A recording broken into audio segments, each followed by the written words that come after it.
Ya, bismillahirrahmanirrahim. Assalamualaikum warahmatullahi wabarakatuh.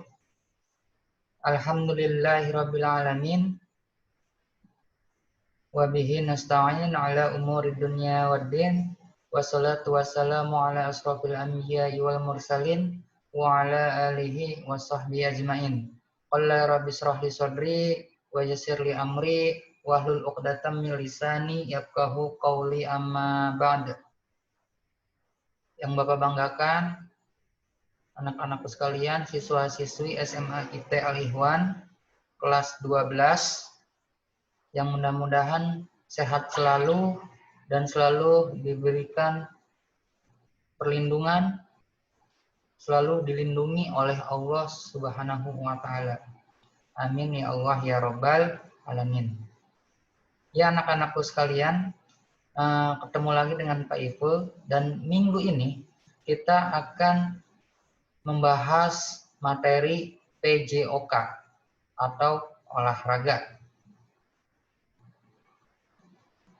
di mana ya kita akan membahas di materi kedua masih dalam bab pertama, yaitu permainan bola besar. Nah, di sini kita materi pokoknya adalah permainan bola voli. Ya, tinggal dibuka kalian di LKS-nya. Ya, bola voli.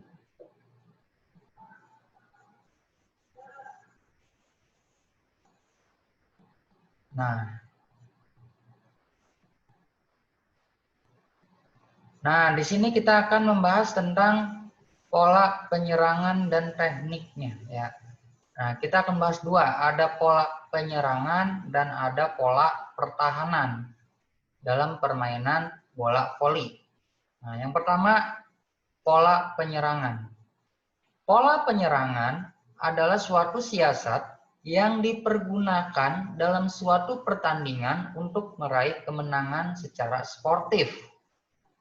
Adapun taktik penyerangan dapat diartikan sebagai siasat yang dipergunakan agar regu lawan mengikuti irama permainan yang kita mainkan supaya dapat memenangkan pertandingan. Nah, jadi suatu strategi ya, yang namanya permainan olahraga itu baik ya voli, yang lain juga seperti sepak bola, basket dan lain sebagainya juga perlu yang namanya strategi. Nah, strategi apa? Ya khusus bagaimana cara menyerang, bagaimana cara bertahan. Nah, selanjutnya, hal-hal yang harus diperhatikan dalam menyusun pola penyerangan ini. Yang pertama, menganalisis situasi pertandingan sesuai dengan kondisi lawan dan alam sekitar. Nah, kondisi lawannya ini seperti apa? Apakah kita sudah melihat analisis video ya tim-tim mana nih yang sedang bertanding?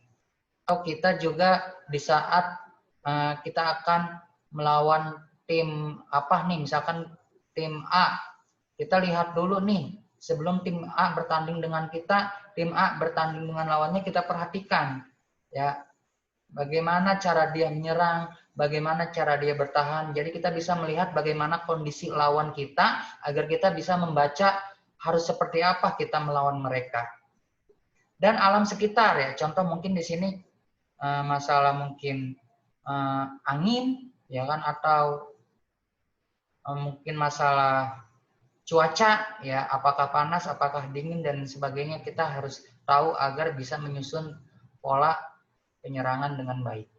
Yang kedua, proses pemecahan mental dalam suatu taktik yang akan dikerjakan. Ini untuk pemecahan mental lawan maksudnya.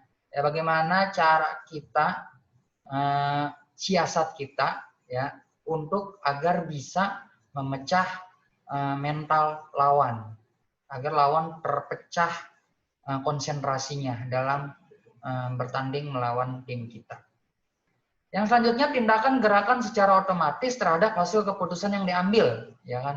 Gerakan apa? Apakah gerakan untuk passing, ya, untuk bagaimana timing waktu untuk blok, bagaimana timing waktu untuk menyerang, misalkan untuk menyemes, nah, itu harus ada timingnya, ya.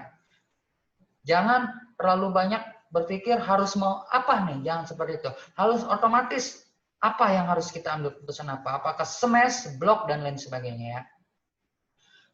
Adaptasi dengan lingkungan sekitar ya tadi, apakah cuacanya panas, dingin, apakah mungkin di luar sana ada dalam keadaan kondisi bersalju, ya dan lain sebagainya. Kita harus bisa beradaptasi, ya.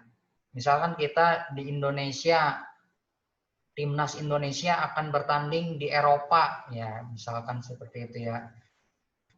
Misalkan di mana nih, di Jerman, Swiss dan sebagainya yang notabene dingin misalkan. Kita harus bisa beradaptasi. Caranya ya kita latihan dengan adaptasi lingkungan tersebut ya agar kita bisa melakukan pertandingan dengan sebaik-baiknya. Terus survei pertandingan tentang sistem yang digunakan. Maksudnya survei di sini tadi seperti sudah sedikit Bapak singgung di awal pada saat Bapak di poin pertama ini menganalisis ya suatu pertandingan, itu maksudnya survei pertandingan. Pertama, analisis video pertandingan tim-tim lain. Yang kedua, kita menonton pertandingan orang lain ya. Apalagi itu adalah tim yang akan bertanding dengan kita nantinya. Kita harus tahu bagaimana cara dia menyerang, bagaimana cara dia bertahan, bagaimana strategi dia ya kan agar kita bisa membaca permainan lawan tersebut. Sehingga kita bisa melakukan apa yang harus kita lakukan, strategi kita apa yang kita harus lakukan untuk bisa memenangkan dalam pertandingan melawan tim tersebut. Oke? Ya, selanjutnya. Pemain penyerang dapat melakukan smash dengan baik. Nah, smash ini untuk penyerangan ya. Smash dengan baik tergantung pada apa?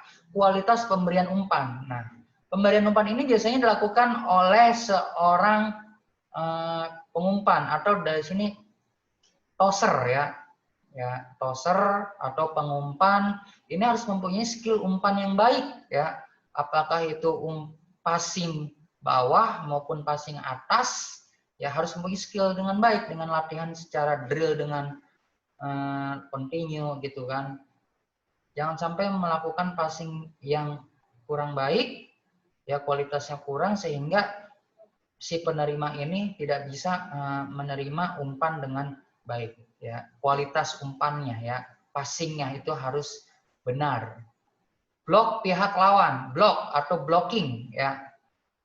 Ini biasanya ada di daerah depan dekat net ya. Ya, pemain penyerang dapat melakukan smash dengan baik tergantung pada lihat blok pihak lawan.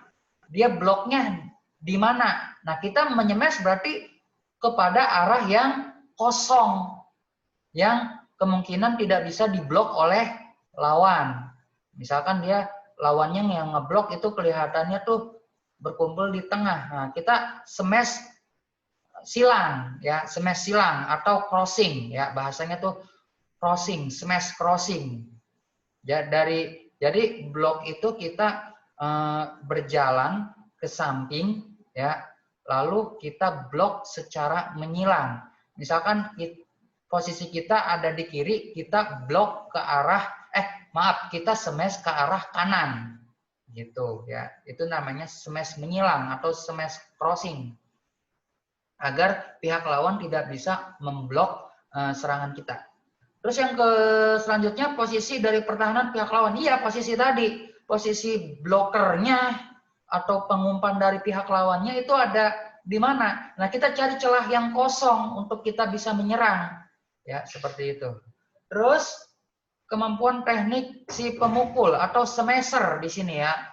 Smashernya tuh harus mempunyai kemampuan yang baik, kualitas smash yang baik. Ya, diharapkan itu kemampuan si smasher ini mumpuni ya, skillnya baik ya untuk menjadi seorang smasher. Agar apa?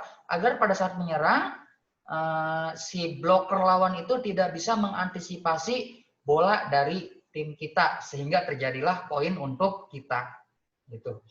Terus selanjutnya kondisi regunya dan regu lawan. Nah, bagaimana kondisi regu kita? Kita harus tahu, dan bagaimana kondisi regu lawan kita juga usahakan harus tahu gitu kan. Agar apa? Agar kita bisa melakukan strategi dengan baik gitu, agar kita bisa memenangkan pertandingan. Maka dari itu perlu yang namanya survei pertandingan, analisis video Ya, kita menonton pertandingan lawan kita nantinya atau nonton pertandingan dalam video atau langsung itu, sehingga kita bisa membaca bagaimana permainan tim tersebut. Gitu ya. Oke, selanjutnya. Keberhasilan penyerangan. Maaf. Nah, ini ya. Keberhasilan penyerangan umumnya sangat bergantung pada pemberian bola kepada pemain penyerang. Ya, ini maksudnya si set-uppernya atau tosernya ya, si pengumpannya ini. Umpanlah yang menjadi titik dasar ya passing atau pondasi dari serangan itu sendiri. Seorang penyerang baru dapat menyerang secara efektif apabila dia mempertimbangkan hal-hal seperti berikut ini. Ya, yang pertama itu bendungan atau blok lawan ya, maaf ini. Harusnya ada titik-titik ini ya. Tidak terblok kayak ini untuk baletnya nih. Yang pertama itu bendungan atau blok tim lawan. Ya. Ya tadi seperti sudah disinggung, kita melihat bagaimana posisi bloker lawan itu. Ya. Usahakan kita smash itu ya, memukul bola itu ke arah yang kosong agar tidak bisa diantisipasi oleh pihak lawan sehingga terjadilah poin untuk kita ya, tidak terbendung oleh lawan. Terus kualitas pemberian bola, umpan atau passing ya, harus bisa memberikan passing dengan baik ke teman atau ke kawan ya, gitu. Terus kemampuan teknisnya sendiri ya, teknis apa? Ya teknis passing, smash, block gitu kan. Itu harus bisa apa namanya? Mampu untuk bisa melakukan secara baik. Dengan cara apa? Melakukan latihan dan latihan secara continuous, ya kan? Terus selanjutnya kondisi regu dan lawan ya tadi, ya. Terus posisi dari pertahanan tim lawan, posisinya bagaimana? Ya, cari celah yang kosong untuk merebut poin. Sedangkan kita bisa mengatakan seorang penyerang itu mahir apabila dia memiliki kualitas sebagai berikut. Ya, penyerang ini maksudnya ada smasher, ya, atau spiker. Ya. Yang pertama pandai melompat, timing dan ketinggian. Ya, karena melakukan smash itu adalah dengan cara melompat dan langsung timing saat memukul bola ke arah lawan. Terus penyerangannya luas dan tipe penyerangan bervariasi, tidak monoton. Entah itu smash menyamping, smash ke depan, ya smash di net langsung, smash tajam seperti itu ya, dan lain-lainnya. Terus pukulannya keras. Ya, usahakan yang menjadi smasher itu adalah yang pukulannya keras. Ya, lihat, coba siapa yang pantas menjadi smasher, yang kira-kira pukulannya keras di tim kita, ya. Mampu menjangkau bola jauh-jauh, ya, mampu menjangkau bola jauh-jauh. Menjangkau di saat kita menerima servis dari lawan, nah itu smasher itu atau penyerang itu harus bisa menggapai bola dari lawan itu, ya, untuk bisa apa? Untuk bisa langsung menyerang. Terus memiliki daya observasi yang tinggi, ya. Maksudnya itu bagaimana cara dia melihat area lawan itu, ya. Apakah ada yang jaga atau kosong, ya. Di observer gitu. Serangan bukan hanya dilakukan dengan smash, namun dapat juga dilakukan dengan flashing, lobbing, service, tipuan dan lain-lain, ya. Jika kita hanya terpaku pada satu serangan saja, maka itu akan menjadi monoton. Lawan dapat dengan mudah mengerti taktik serangan tim kita. Ya, gitu ya. Smash-nya harus bervariasi. Ya, seperti itu. Selanjutnya, nih. Untuk itu, berbagai pola, variasi, dan tempo penyerangan sangat berperan penting dalam tim. Pola serangan dapat dilakukan dengan serangan dan umpan yang cepat, lambat, pendek, tinggi, variasi gerakan di dekat net, perubahan gestur atau posisi pemain, dan arah serangan bola. Hal seperti ini tentunya harus dimiliki oleh regu permainan bola voli yang baik. Ya. Seperti yang sobat ketahui, pola penyerangan bertujuan untuk memaksa tim lawan menuruti keinginan tim yang melakukan penyerangan. Jadi bagaimana tim lawan bisa mengikuti irama kita bermain. Prinsip taktik penyerangan adalah usaha untuk mematikan bola di lapangan lawan. Ya, bola itu harus jatuh ke tanah di area lawan dengan jalan apapun yang tidak melanggar peraturan dalam permainan bola voli. Apakah itu melalui smash, lob, pressing, dan lain-lainnya. Ya. Pokoknya itu bola harus sampai ke area tanah. Ya, jangan sampai kita servis tinggi tapi melewati area lawan atau out. Nah, itu malah untuk poin tim kita. Hati-hati ya untuk para server nih, para peservis. Jangan sampai terlalu kencang menservisnya sehingga bola jauh ke area lawan sehingga tidak jatuh di area lawan, malah jatuh di luar area lawan. Itu malah menyebabkan poin untuk lawan. Ya, hati-hati. Pola penyerangan merupakan strategi yang digunakan tim untuk mencetak poin. Nah, itu kan. Sehingga menjadi tim kita yang menangkan pertandingan ya. Seperti itu. Nah, bagaimana sih caranya ya menyerang? Yang pertama, melindungi penyerang atau cover. Cover merupakan serangan dari pemain penyerang yang melambung kembali dari blok bendungan lawan yang harus diterima oleh pemain sergunya secara bersama-sama. Ya, jadi mengcover blok lawan. Jadi pas saat lawan memblok, kita bisa mengantisipasi, kita harus langsung passing ke penyerang kita. Nah, gitu. Jadi nanti penyerangnya langsung bisa men-smash ke area lawan. Tujuannya apa? Untuk mengcover seluruh lapangan terhadap segala bola yang dilambungkan kembali dari blok pihak lawan. Ya, jangan sampai bola itu jatuh di area kita, di area tim kita. Jarak antara kelompok-kelompok yang berkumpul di sekitar penyerangan bergantung dari apa? Ya, bergantung dari ya kita cover-cover kita gitu. Yang kedua, teknik penyerangan. Smash adalah pukulan keras dan cepat untuk mematikan lawan sehingga lawan tidak mampu mengembalikan bola, ya kan? Ada 4 jenis smash. Frontal smash ya, smash ke depan, lurus ke depan. Frontal smash dengan twist, smash depan dengan memutar ya. Jadi si smasher itu agak memutar badannya untuk men-smash. Smash dari pergelangan tangan.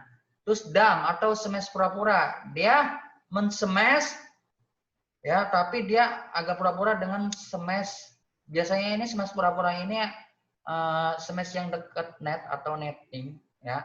Hingga pas dia kayak mau smash tapi padahal mungkin seperti apakah passing untuk mengcovernya dan lain sebagainya ya. Gitu. Berbagai macam pola penyerangan saat ini sudah sangat bervariasi. Nah, kita akan melihat berbagai macam sistem penyerangannya seperti apa. Formasi ya. Sistem 4SM2SU. Ya, ini formasi ya. Atau bagaimana formasi di lapangan. Ya, yang pertama sistem 4SM2SU atau 4 smasher 2 set upper. Ya, smasher itu penyerang atau spiker ya yang menyerang. 2 set upper itu pengumpan ya atau tosser ya. Itu. Komposisi pemainnya SU1 sampai SU2 nih. SU nih ya yang di depan sama yang di tengah nih, SU1 sampai SU2 ya. Itu adalah set upper ke-1 dan ke-2, pengumpan. SM ya, itu singkatan dari smasher atau spiker atau penyerang. Itu 1 2 3 4. Ya. 1 2 3 4. Itu posisinya saling berlawanan. SM1 ke SM2 berlawanan alias saling silang. SM3 ke SM4 juga berlawanan. Ya. Kenapa? Karena kemampuan dan kekuatannya hampir seimbang dalam produktivitas serangan terhadap lawan. SM3 nih, SM3 yang di depan samping itu lebih baik daripada SM1 atau semester 1 sehingga ditugaskan membantu SM2 di mana kemampuan menyerangnya kurang daripada SM1 atau semester pertama atau semester 1. SM4 membantu SM1. SM4 ini membantu SM1 sehingga dalam posisi bagaimanapun kekuatan menyerangnya seimbang dalam debat tersebut dalam perputaran pemain, ya, itu. Jadi ini saling membantu. Ini set upper, nanti ini akan dioper kemana? Ke pesemes, ya, atau ke semester, atau pesemes, atau yang menyerang, gitu. Membantu serangan. Set upper itu yang membantu serangan. Apalagi yang di tengah ini nih ya, itu membantu. Terus itu ya contohnya Bapak kasih satu ya, di situ nanti sebenarnya ada beberapa sistem ya, sistem ini 4 SM 2 SU ini sistem penyerangan.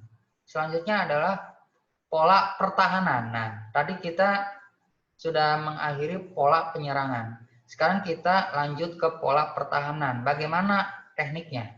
Pola pertahanan adalah cara bertahan dalam keadaan pasif, menerima serangan guna mengantisipasi tim dari kekalahan. Pola pertahanan ini menjadi bagian dalam permainan yang sama pentingnya dengan penyerangan. Tanpa pola pertahanan, tim akan cepat mudah goyah ketika lawan menyerang.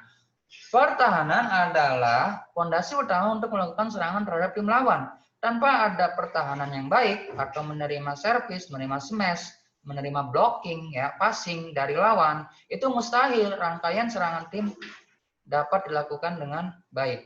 Nah, ketika melakukan pertahanan kita memerlukan tahapan berikut ini. Nah, ini ya formasinya atau sistemnya. Bagaimana sih? Yang pertama, sistem pertahanan terhadap servis. Ini ada sistem pertahanan menerima servis 2-4.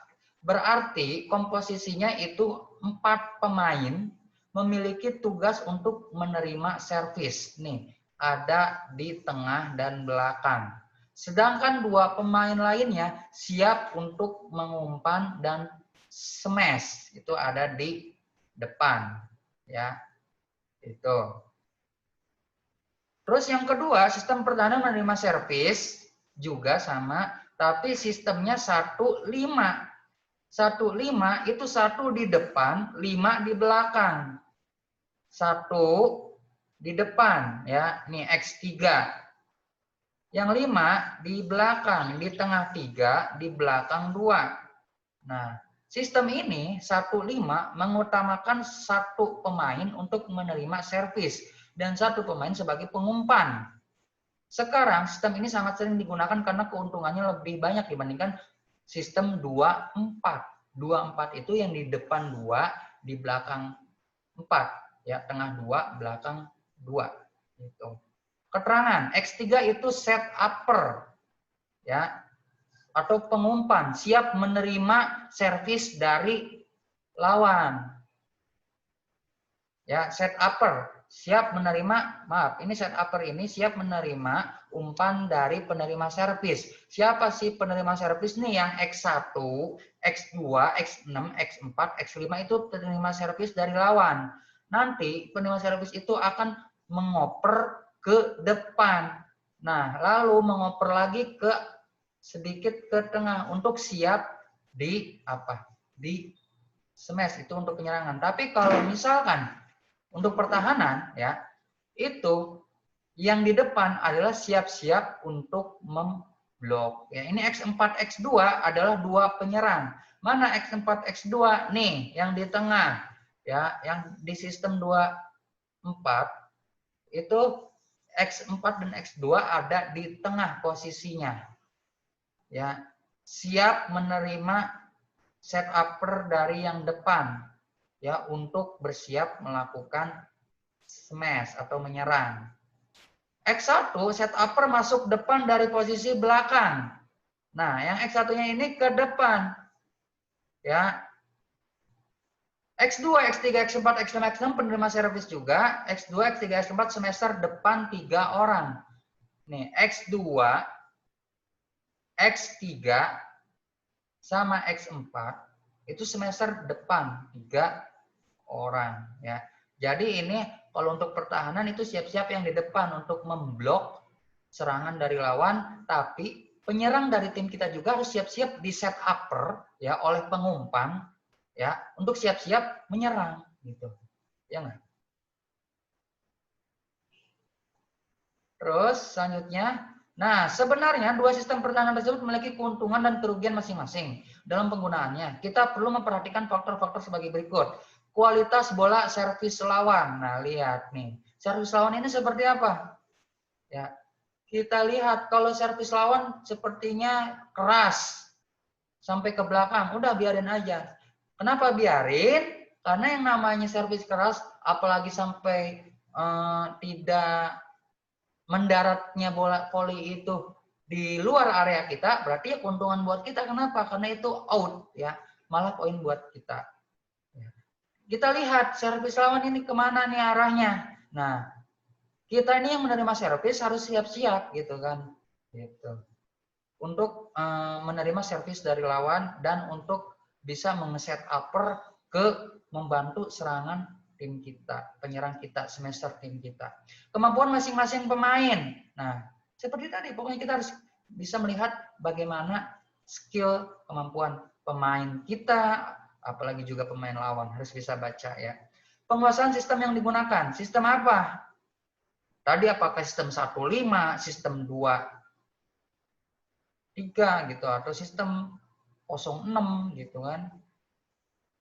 Itu maksudnya sistem itu maksudnya formasi ya. Kalau kata kayak di sepak bola itu formasi. Penyerangan perlu memperhitungkan produktivitas ya. Produktivitas ya. Bagaimana cara kita menyerang dan bertahan untuk menciptakan poin. Oke. Selanjutnya. Sistem pertahanan terhadap smash. Kalau tadi terhadap servis, ya kita harus bisa menerima servis dengan baik. Nah, kalau ini sistem bagaimana terhadap smash, pressing, dan ding? Bukan hanya penyerangan servis lawan saja yang perlu diperhatikan, penyerangan seperti smash, pressing, dan ding juga perlu kita perhatikan. Perbatasan daerah tengah dan belakang adalah garis sejajar dengan garis tengah sejauh 4 meter. Bendungan atau blok dan pertahanan belakang memerlukan kerjasama yang sempurna karena bloker dan pemain pertahanan belakang. Dalam sebuah pertandingan tidak mungkin suatu tim menggunakan satu sistem, ya satu pola atau satu pertahanan saja, karena serangan dari tim lawan juga dinamis, selalu berubah-ubah yang akan mengakibatkan kekalahan. Adapun jenis atau macam pertahanan terhadap smash, pressing, dan ding adalah sebagai berikut. Nih kita lihat. Ini polanya. Nah, yang pertama sistem 0-3-2 dan 1-3-2. Lihat nih. Sistem ini digunakan untuk menghadapi smash lemah, pressing, ding, dan bola jauh dari net. Sebelum diseberangkan lawan, sistem ini mengutamakan pertahanan daerah tengah. Sistem ini mengutamakan pertahanan daerah tengah oleh 3 pemain dan pertahanan lapangan belakang oleh 2 pemain, sedangkan di pemain tanpa melakukan blok. Nah, lihat ini ada X3. Ini di paling depan ada X3. Yang di tengah ada X4, X6, X2, yang di belakang ada X5, X1. Ini adalah sistem 1-3-2. 1 di depan, 3 di tengah, 2 di belakang. Ini sistem ini bisa langsung berubah menjadi 0-3-2. Kenapa? Ya, ini kuncinya di X3 ini. Pak, kok 0-3-2 sama 1-3-2 kan semuanya ada 6. Kok kalau 0-3-2 berarti ada 5. Maksudnya ada kuncinya ada di X3 ini. X3 ini berperan sebagai blocker, itu dia ngeblok atau tidak gitu kan. Kalau dia melakukan blocker, ya, melakukan blocker atau si blocker itu melakukan blok, berarti dia 1-3-2. Atau kalau tidak melakukan blok, berarti 0-3-2. Tapi tetap dia di sini ada, tidak keluar dari lapangan. Ya, jadi kuncinya ini pertahanan itu ada di daerah depan untuk para bloker-bloker ini. Ya, harus siap menerima flashing, smash, servis ya, untuk langsung memblok smash atau apapun flashing dan ding dari pihak lawan. Gitu, oke? Selanjutnya, sistem pertahanan terhadap pantulan, bendungan atau blok lawan. Kalau tadi yang pertama dari servisnya, terus dari smashnya. Kalau ini dari blok lawannya. Seiring berjalannya waktu, peraturan permainan bola voli berubah mengikuti perkembangan. Misalnya sekarang blok boleh melewati net dan perkenaan bola, bloker dapat mendahului pukulan dan smasher lawan sehingga memungkinkan bola kembali ke lapangan. Ciri keterampilan pemain dalam bermain bola voli juga kita dapat lihat dari pelaksanaan cover of smash. Wah, nih lihat nih. Formasinya cover of smash serangan posisi 4. Ini yang XX yang warna merah ini adalah bloker lawan. Ya, 2 bloker lawan. Yang X4 melakukan smash dari posisi 4. Ya, yang X3 nih sama X6 barisan depan dalam penyelamatan smash. Ya, yang smashan dari siapa? Dari X4 ini harus di cover. Ya, apalagi sudah ada siap-siap bloker dari lawan, harus bisa mengcover smashernya dari yang posisi X4 ini. X3, X6 barisan depan dalam penyelamatan smash. X3, X6 ya. Ini harus konsentrasi nih X3, X6 ini ya. Harus bisa mengcover smashan dari X4. X5, X1, X2 barisan belakang dalam cover of smash. Ya. Misalkan X3, X6 mengcovernya mantul nih ke atas melambung. Berarti yang X5 yang di tengah sama yang di belakang, sama yang di tengah, X1 yang di tengah, X5 yang di belakang, itu harus bisa mengcover yang smasher dari X4 apabila melambung ke arah atas atau agak ke belakang. Jadi yang X1, X5 ini harus siap-siap untuk mengcover. Ya, diumpan lagi kemana? Apakah X2, apakah ke X6 lagi untuk siap-siap men-smash, sehingga blast gitu kan, sehingga terjadi poin gitu. Lihat tuh ya, blokernya posisi kosongnya yang mana. Oke. Selanjutnya, formasi cover of smash serangan posisi 3. Nah ini lihat nih, XXX yang merah ini adalah bloker tim lawan sampai 3 nih. Ya, terus X3-nya melakukan smash dari posisi 3. Nah, dari tengah depan. X2, X4 penyelamatan smash barisan depan. Ya, harus bisa mengcover nih X2 sama X4. Smashernya yang mana? Smashernya ini yang tengah nih, yang X3. Apabila mantul ke atas, ini X1, X5 atau bahkan X6 apabila melambung ke atas sampai ke belakang, itu X6 ini juga harus siap-siap untuk mengcover bola. Langsung di set upper, di passing ke depan. Nah, yang X3 ini siap-siap atau X4, X2 untuk bisa memplacing atau men-smash ke arah